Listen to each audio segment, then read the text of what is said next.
Welcome to the Mind Design Sports Podcast. I'm Brandon, and in each episode, I'll be talking about sports psychology with the guest speaker. If you want to design your sports experience, you've come to the right place. If you want more tips and insights on how to improve your sports performance mentally, check out our website and other podcasts at mind-designsports.org. Today, we're talking with Dr. Jarrod Spencer about the impact of the pandemic on athletes' mental health. Jarrod is the founder of Mind of the Athlete, a sports psychology company committed to improving athletes' emotional health. In addition to that, Jarrod serves as a sports psychologist for several professional teams and individual professional athletes. He works closely with NCAA teams including Princeton, Lehigh, and University of Maryland. He maintains a private practice where he provides one-on-one coaching for athletes and business leaders. Today, the topic and the focus of the questions will be on the psychology of the pandemic and mental skills to cope even better. We'll talk about and touch on 5 of the most prominent mental health concerns seen during this pandemic in athletes, which include anxiety, strained relationships, stir craziness, anger, and insomnia. Thanks for being here, Jarrod. Always a pleasure. During the COVID pandemic, athletes and people in general began to face much more complex mental problems. What mental problems can you highlight, and what are their greatest threats? Well, the biggest thing that we're seeing is anxiety, fear of the unknown. And so if you ask anybody, they'll say, when you ask, hey, what are you doing next week, next month? And they'll say, I don't even know, because we're living in a culture and society where it's almost hour by hour, things can change so quickly, whether a basketball game is going to actually occur or not. And so anxiety is one of the biggest mental health concerns we're seeing during this pandemic. And that anxiety has had a huge negative impact on relationships, on sleep, overall health and well-being. And so anxiety is one of the biggest things I'm seeing. I see. And do you think that working out and getting in shape is a way to lower the risk of mental health problems like anxiety? For sure. The phrase working out. What are you really working out? Well, what you're really working out is the emotional tension that's held within the body. And so as you sweat and move and lift weights, you're literally working out that tension. Thus, we feel better emotionally, not just physically after a workout. How would you explain if someone is super tired, is that still working out because you don't really feel good, but you feel tired? Well, if you have a great workout, you may experience some post-workout fatigue, which is very common. But in general, if people are feeling tired, a lot of that just can be feeling emotionally drained, depleted, not enough emotional energy to do the things that they want to do. And so tiredness can really be, in large part, about emotional fatigue. Oh, okay, got you. And because of COVID, sports competitions are gone or reduced, and therefore the motivation level decreases, and some athletes face a lack of confidence in themselves. What would you recommend to cope with that? I would suggest the confidence script. It's a technique wherein an athlete might write down 10 facts about their journey in their sport. So, for example, one might be a high school baseball player, and they may say, well, how many years have you played baseball? I've been playing baseball for 7 years. Okay, write that down. Number one, I've been playing baseball for 7 years. Number two, how many games have you played in your lifetime? Oh man, I can't figure that out. That's really, no, figure it out. Let's do the math. Let's get a ballpark number. Well, actually, I've played in over 300 games in my lifetime. Okay, well, that's a lot of games. How many at-bats have you had? Oh my goodness, well, maybe over 1,000. What's your all-time batting average? Wow, it's probably like 300. And how many home runs have you had? And you see, as we go through these facts about their journey in baseball, suddenly they realize, wait a second. I may not have had a season last spring, but I'm a heck of a baseball player, and nobody else got to have a season last year, and I have a lot of confidence knowing like I've come a long way. I've batted over 1,000 times in games. So by using the confidence script, it's one powerful technique that can help an athlete believe more in their skills and ability in their particular sport. Interesting. Are there any other special mental exercises? Well, for confidence, I really like the idea of having a mantra, which is a word or phrase somebody repeats to themselves to elicit the desired emotional state. And so having those mantras, like something they might print out, tape above their door, or inside their batting helmet, if we're using the baseball analogy still, for example, personally, on the inside of my football helmet, I had a piece of tape and I wrote, "You gotta believe." And every time I put that helmet on, I was like, all right, man, I gotta believe that when I put this helmet on, like I can make things happen. Or when I would leave my bedroom, I actually had a little sign I made that said, make it happen, make it happen. And so don't wait for it to happen, go make it happen. And so having words and like that around an athlete in strategic places can go a long way at helping them to feel a little bit more confident. So for a younger athlete, what would you advise? So like having one mantra, and where would that be, like in their bedroom and they just look at it before they go to bed? Yeah, I think it's actually not just having one mantra, but having strategically placed mantras. So maybe on your desk at home, there's something regarding academics that would make sense. And then maybe if you have some weights in the house, a little home gym of some kind, then you might have something there regarding working out. And so even on a golf ball, you might have initials written on the golf ball, maybe like clear mind, better performance. So CMBP on a golf ball. And so that might be another mantra that's strategically placed there, or maybe a Sharpie, something is written in code perhaps on a field hockey stick. But the idea is to strategically plant multiple ones. I see. Do you have any favorite mantras maybe from famous athletes that you know of? Well, I think the most famous would be Notre Dame football's, play like a champion today. And I believe that that one has really set the bar for many athletes that as they walk out the tunnel, they'll hit that at Notre Dame. And I believe that many schools, if they don't have one, should have one there. And many athletes, if they don't have one in their bedroom, they should have one there. But that idea of like just tapping a little something, it really can go a long way. But Notre Dame's is probably the most iconic. That's great advice, yeah. And the lack of organized sports also has an effect socially on athletes. We know that support from friends and teammates can be extremely beneficial, but not only are sports canceled or limited, some people can't get out of the home to socialize during lockdown. So talking online into a screen all day after school sometimes exacerbates the problem. So what are some remedies for this? Man, that's a brilliant question. And I'm afraid I don't really have the remedy for Zoom fatigue. But Zoom fatigue is a very real thing, and electronic communication is excellent and amazing to a certain point. And so when we're trying to connect, and of course, an adolescent social life is largely on electronics at 10 p.m. and maybe even later, it's hard if you're not going to do that to really connect with somebody because the face to face, eyeball to eyeball becomes very risky for certain individuals. And so the solution to that is the obvious, which is get together with a close friend, invite them over your house, hang out. But is that safe? Is that wise? That's an individual decision, a family decision that people will have to make. But I do believe that getting outside with sports and recreation could be another great way. So take a skateboard to the park, go up on the mountain and go skiing, go out and play some volleyball. You can be spread apart from people perhaps enough that you can still have time with each other, and but also by really minimizing the risk. So anything that's recreational outside could probably go a long way, bringing some of the social connectedness that adolescents are missing. Yeah, going off the social connectedness point you just said, I think I scrolled through your social media accounts and I saw that you talked about meaningful connectedness. How can athletes understand who will be the right person to have with her or him, like having a meaningful connectedness with them? Yeah.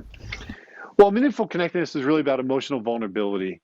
And so when somebody tips their cards to somebody else and shares about their own private struggle or weakness, and that other person validates it, they empathize with the individual, that's a meaningful connectedness.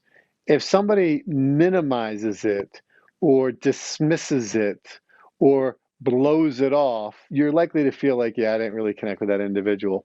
And so therefore, that's not going to be a meaningful connection. So if you can have that type of bond over some degree of suffering, that's when we feel very connected with another human being.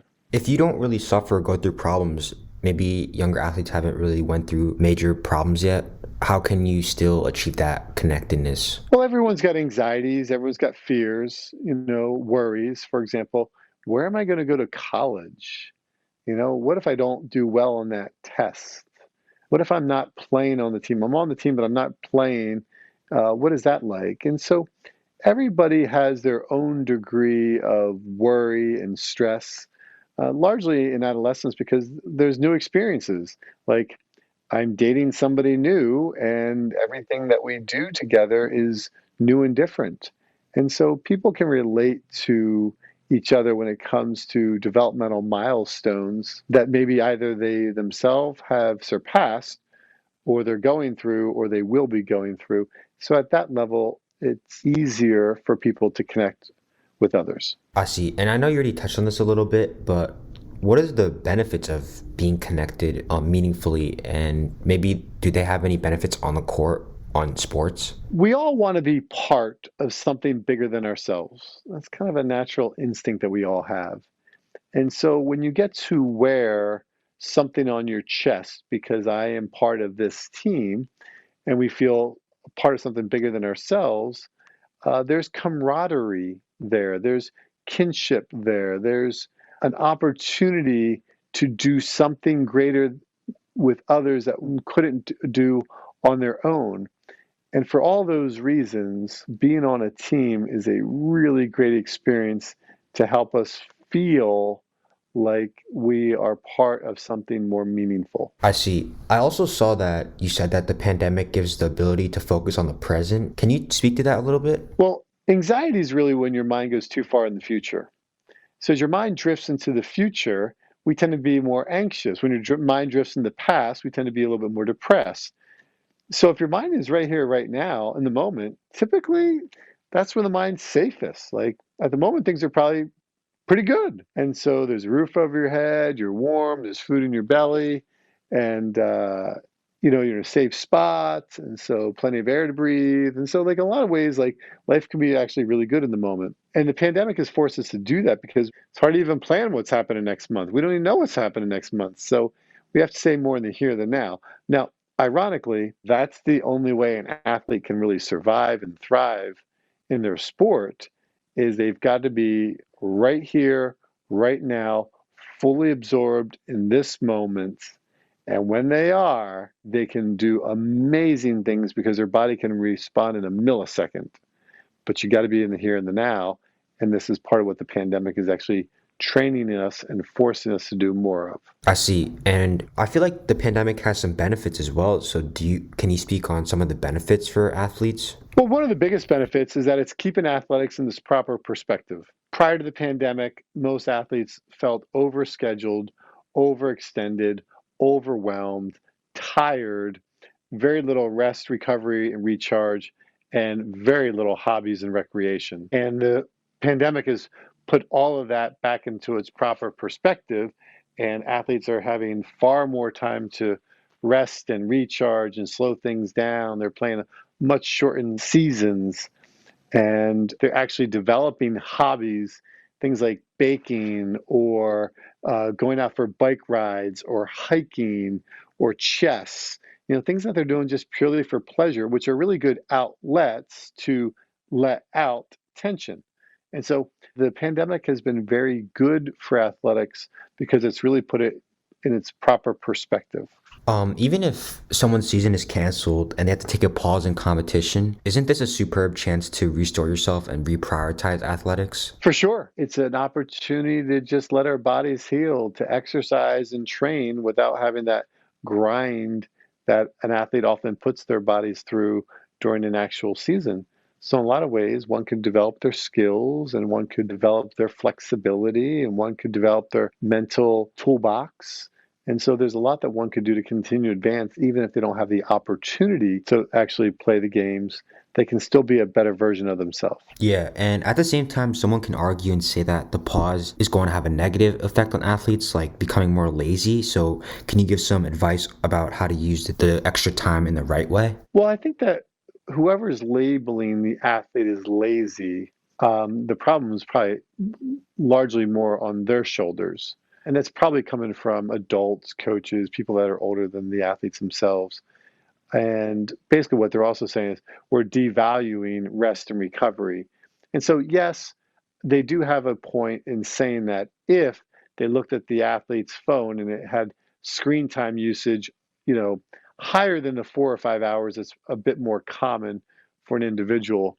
And if there's excessive screen time use, an hour or two of TikTok, then okay, maybe they're squandering the opportunity to use that time in a more productive way. But if it's within the realm of normalcy, I'm okay with it. And I think it's more a judgment and a labeling based upon a outdated parenting coaching philosophy of you've got to go, go, go, take advantage of every opportunity, and really devalue rest and recovery in the process. I believe you can do as much as you possibly can while having adequate rest, and that will lead us to avoid burnout. Yeah, totally.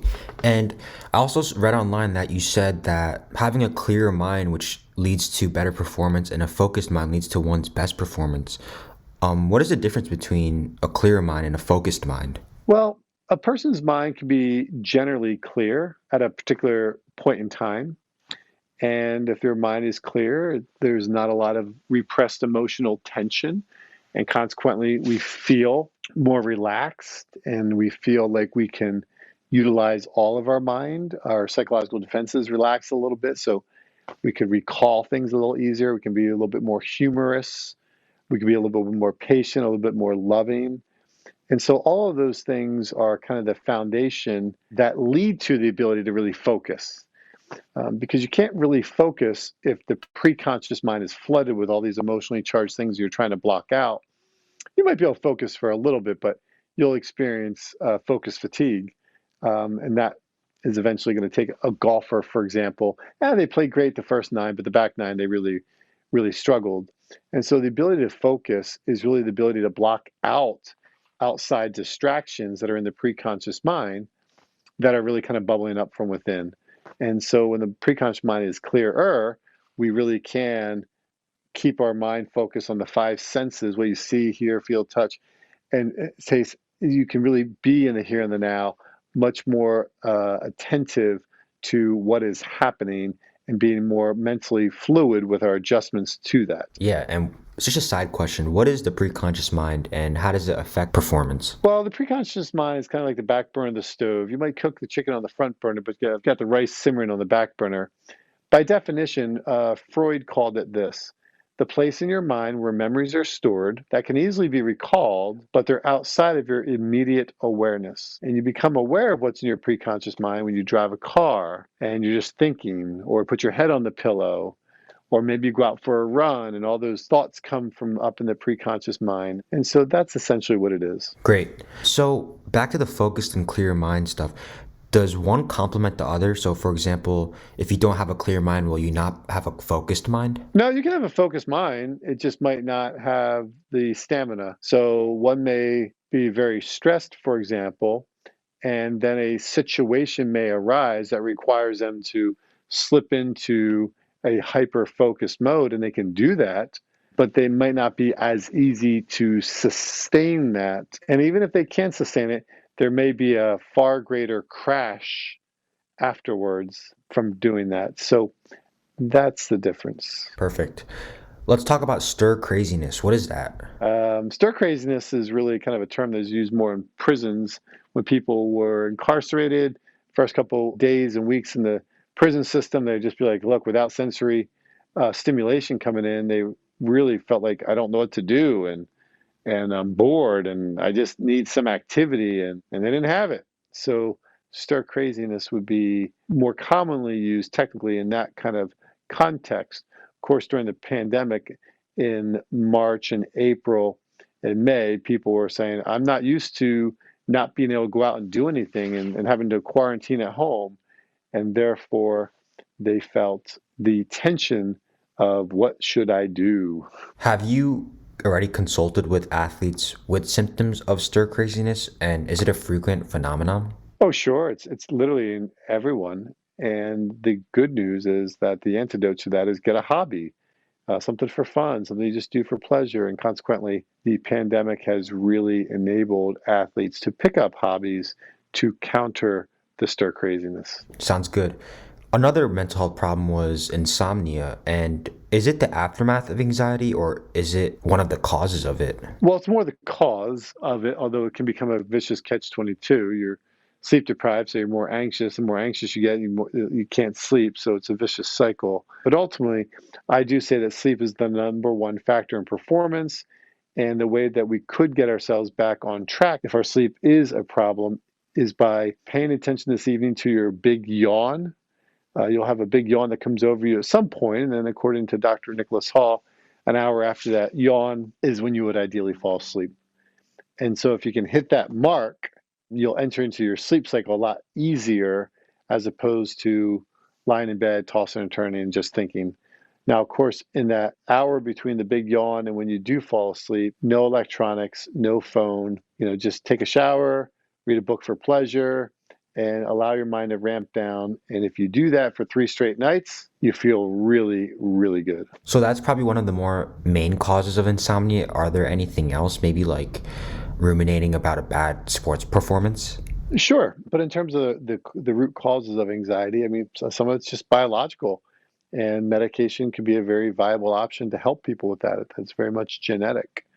Another part of it could just be internalized messages. Messages from a parent can go a long way, or messages from a coach.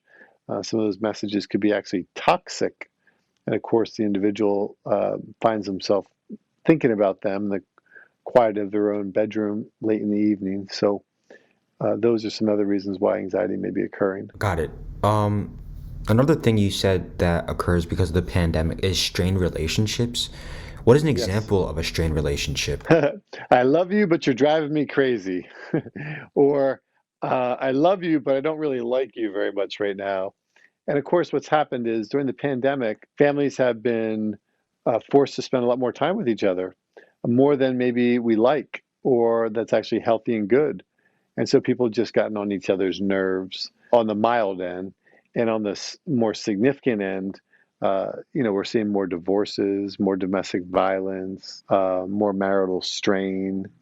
And so the family dynamics have been really complicated by too much time together, which may not be a good thing for some families. How does that affect an athlete and a younger athlete? Well, the body achieves what the mind believes, and the body is going to hold the emotional tension and stress.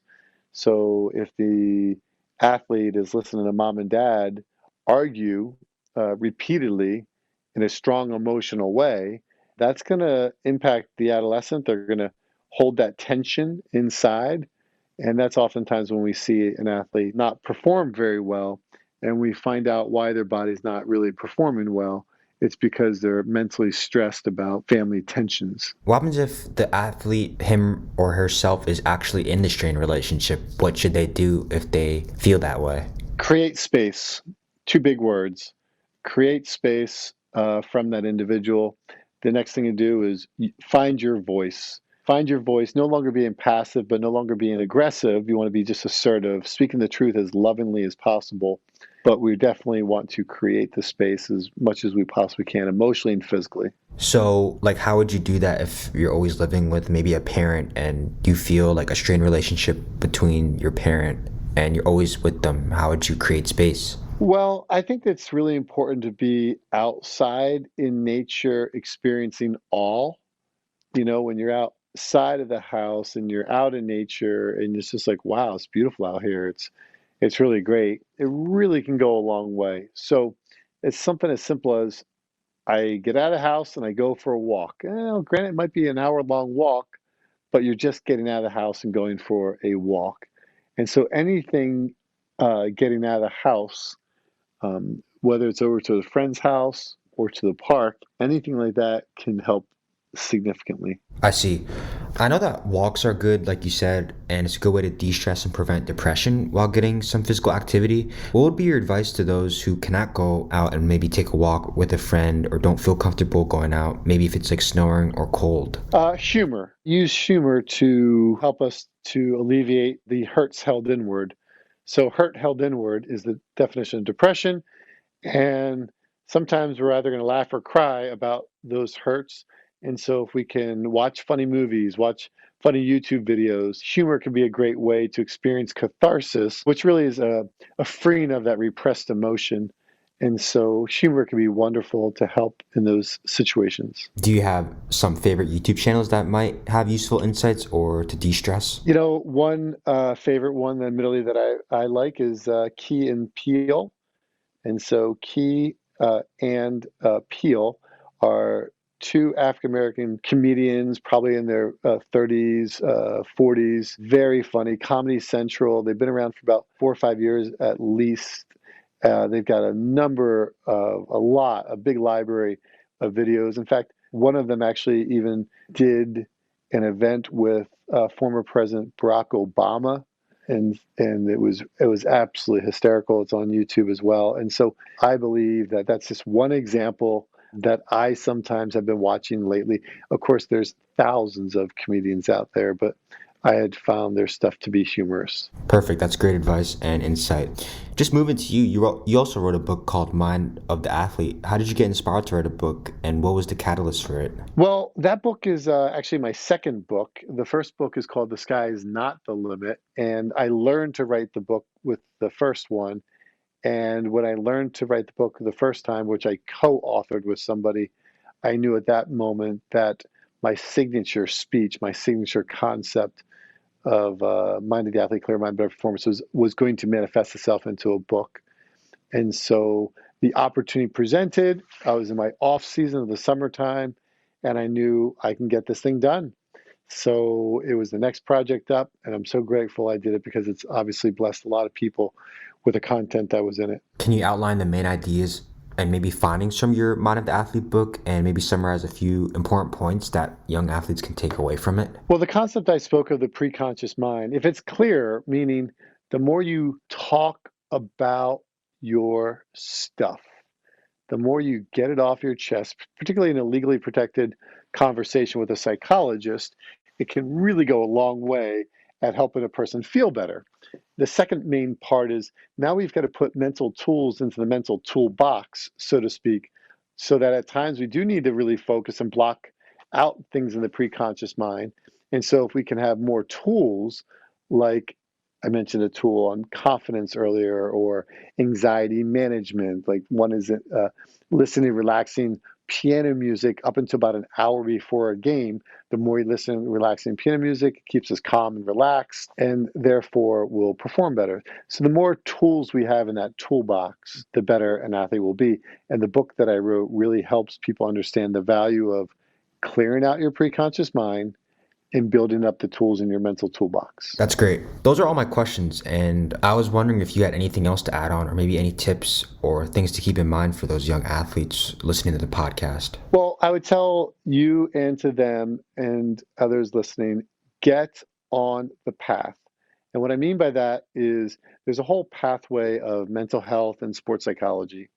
And I was fortunate enough when I was in high school to have a mentor put me on that path. And once I got on that path and started learning about it, I've never stopped. And so get on the path. Watch as many YouTube videos as you can. I've got over 500 YouTube videos out there for you, but there's tons of other people far smarter than me and wonderful content that I'm always listening to and reading books and podcasts. So the more you can just get on the path and get in the pipeline of this flow of information, I believe that each individual will increase their emotional energy, that their emotional intelligence will develop, and they'll find themselves an emotionally healthier version of themselves. Yep, that's great. Do you have anything else you'd like to add on? As always, I plug the website, plug the book, and drive traffic back to resources that people might look to say, hey, if I want to work with Jarrod, I want to read his book, mindoftheathlete.com would be a great place to take that action step. Well, Jarrod, thank you so much for joining me at the podcast. And I thought we addressed a super important topic, and I appreciate it. Brandon, my pleasure. Hope it was a blessing to everyone out there who listens.